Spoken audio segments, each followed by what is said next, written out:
avait attendu pendant toute la trêve internationale cet OL-OM qui s'annonçait bouillant. Il aura duré que 4 minutes, le temps d'un corner que malheureusement Dimitri Payet n'a pas pu frapper. Il a été percuté par un jet de bouteille d'un supporter du Virage Nord, ou plutôt un abruti comme l'a qualifié Jean-Michel Aulas. Voilà, l'homme a été interpellé peu de temps après, mais voilà, les joueurs, l'arbitre, tout le monde est rentré au vestiaire, et c'est là qu'il y a eu un gros imbroglio toute la soirée, puisqu'à 22h05 le speaker annonce la reprise du match. Les joueurs lyonnais viennent s'entraîner en espérant reprendre le match. Les Marseillais ne reviennent pas pour cet échauffement, et finalement à 22h41 le speaker annonce que le match ne reprendra pas sur décision de l'arbitre.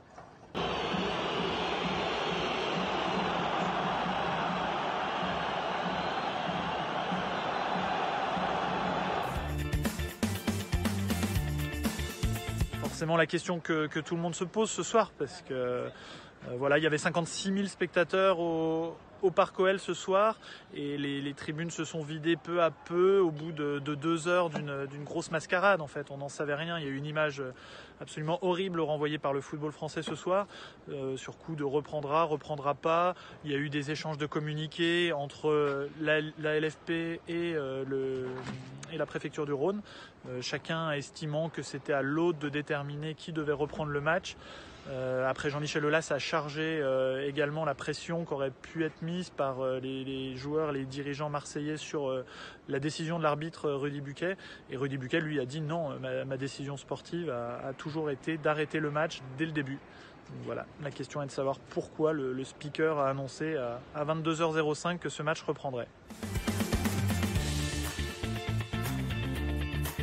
L'homme qui sort finalement bien grandi de ce qu'il a lui-même appelé une soirée noire, c'est Pablo Longoria. Voilà, le président de l'OM est venu après le match, comme Jean-Michel Aulas, pour s'exprimer en conférence de presse.